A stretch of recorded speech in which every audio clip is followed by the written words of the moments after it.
I remember like another Chael Sonnen, like before his fight, he was always saying like, because he's another big wrestler too, how his always thing was he doesn't want to be an also-ran, where fighting for the title is not what matters, and winning, like at the end of the day, winning is all that matters, like for a fighter. That's it, because if you win, you're gonna get a title shot. You know what I'm saying? And if you do the right thing, you're gonna get your hand raised. You're gonna do the right, and that's what shows the most grit is that, listen, the only thing that does matter is now that you have to win some fights exciting. Definitely, yeah. Because, like, if you do 5 fights, 1 or 2 of them have to be somewhat exciting. That's the way that I look at it. Even if it's a 3-round fight, if it was good action on the feet or good action on the ground, the crowd will talk about it. That's what sells you. You know what I mean? Yeah. What doesn't sell you is an average fight and doing that back to back to back. And people are like, damn, this guy, but that's about it. You know what I'm saying? Yeah, I feel like that was the thing, like, coming through, like, the John Fitch fight, is you had less wins than him. Like, he was on this huge streak, but then he was always kind of, like, the more longer decision, and then you had 1 12-second knockout, and now everyone's talking about you for title contention, so that's definitely, like, you see that today. Like, speaking of, like, the welterweight division is kind of a mess right now, and the, like, winner of your fight has to be considered a top title contender. Who did you have winning the Conde Diaz fight? Well, I thought that Conde did the right thing. I think the judges got it right on that one. Because if you're going to fight Nick Diaz, he's a very good point scorer. I mean, he has some power in his hands, but more or less, he does very good at pointing somebody. You know what I'm saying? One punches, and Goldberg says it all the time, the punches and bunches. That's what he does. Yeah. What do you think of the whole situation now with Condit having the belt now? Do you think he should wait for GSP, or should he defend it against either like the winner of you or like Ellenberger's fight, or do you think he has the obligation to wait? It's the thing. Of course I want him to defend it, and I want to be the person that he has to defend it to. But now I'm not even thinking about that because now I got to get past Josh Cotton. You know what I'm saying? I don't care about the title right now. I know that one thing I really have to do is I have to get past Josh. So he's a tough fighter, you know what I mean? And so that's all that matters. And once this fight is over with, then I'll start thinking of other things, you know what I mean? But as of right now, I'm not really worried about what happens. All I know is that I have to do whatever it takes with my hands raised on May 5th. Yes, definitely. If, like, say, like, looking down the road, like, and kind of just like GSP, who do you think would win that fight, and who would you rather face as a champion, like, for your title shot? I'd rather do it against GSP. You know what I mean? If I get a choice, I want the guy to hold on to the belt as long as he can. You know what I mean? Yeah. I want a chance to knock off the guy who's been holding it for the last 4 years. You see what I'm saying? Yeah. That seems like a lot more fun. And I'm not going to sit here and say if he loses, then I'm going to be upset by all means, But if I did have a choice, I'd much rather go against GSP just because he's had that belt for so long, and if you can dethrone him, you're doing something. Definitely. Okay. And just one last question is, like, for like college kids, like obviously music is a big thing, and fighters like always associate with like their entrance music. Yours has been $50 and a flask of Crown for your last couple of fights. What's the story or significance behind that song? Well, I was in college, and I heard it my freshman year in college.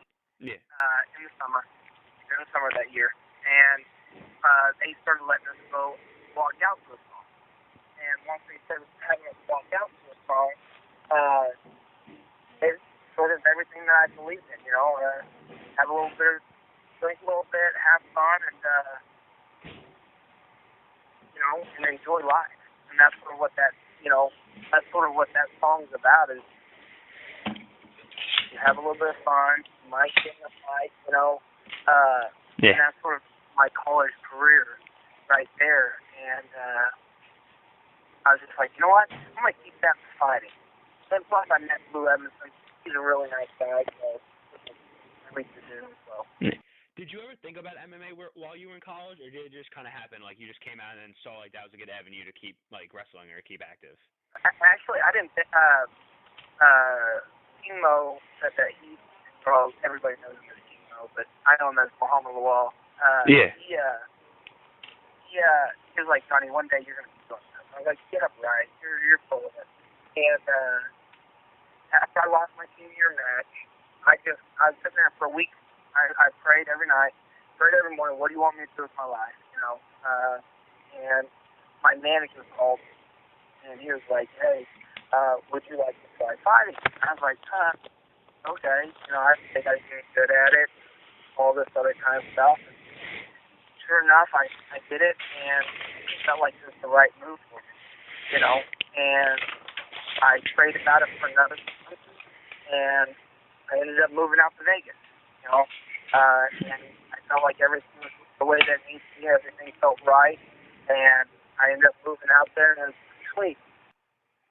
Yeah. When you started fighting, was it more just like you want to take it by step, or was your goal from day one like I'm going to be the UFC champion?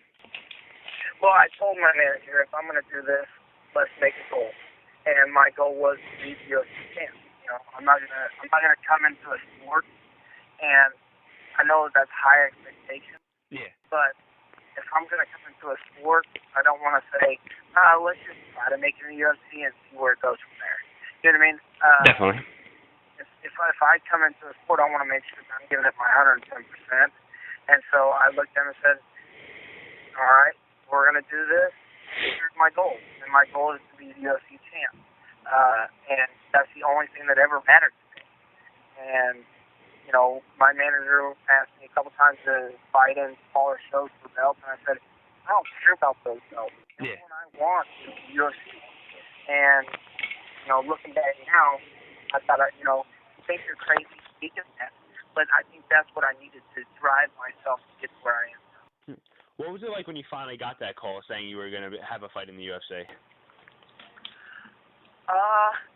Well, I fought in the WEC, and they were getting rid of the 170 class on Alex Rudikom for that little contract, should I say. And whenever they called me, my manager said, well, you're in the UFC now. I was actually a little, shell-shocked, because I was like, I'm only 5-0, and I'm about to jump into a big pond with some big fish, and I'm just a little guy, and I knew nothing. And so what I told him at that point is we kind of stepped in overdrive, because a lot of these guys, they might only have 5 or 6 fights, but they have a lot of damage, Yeah. And so I really had to make sure that I was pushing the pace every day, to make sure I got better, because I had to do that. I had to spend 6-7 hours a day, sort of striking this and that, just so that way I feel like I can. Do you think the whole wrestling mentality played a big deal in that, on just knowing how to train and just devote your whole life to something when you need to step your game up? Yeah, I really do, and it also it helped me where I'd wake up sore and completely drained, energy. But from wrestling, I knew what I could push through and what I couldn't push through. So I was able to improve so much more, because some days I would wake up and it would be hard to get out of bed. But I knew in my mind, hey, this isn't that bad because of this. I've been in a way worse situation. Yeah. And I wake up, I pick myself up, and I say, okay, it's gonna be rough until after the first hour. That first hour you gotta push through it. But as soon as your body warms up, it's gonna feel better. And that's what I did. It's 6 days a week. You know what I mean? Like I said, I had to do the fast track, and I just thank God that I was able to do it.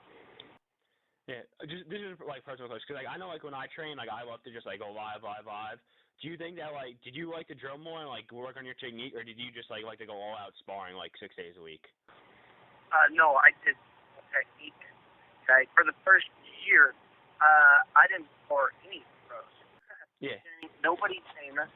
I spar full high caliber. Yeah. You see what I'm saying? I did nobody better than and what I did is, once I started getting better than them, what I did is I started going once a week into a pro class.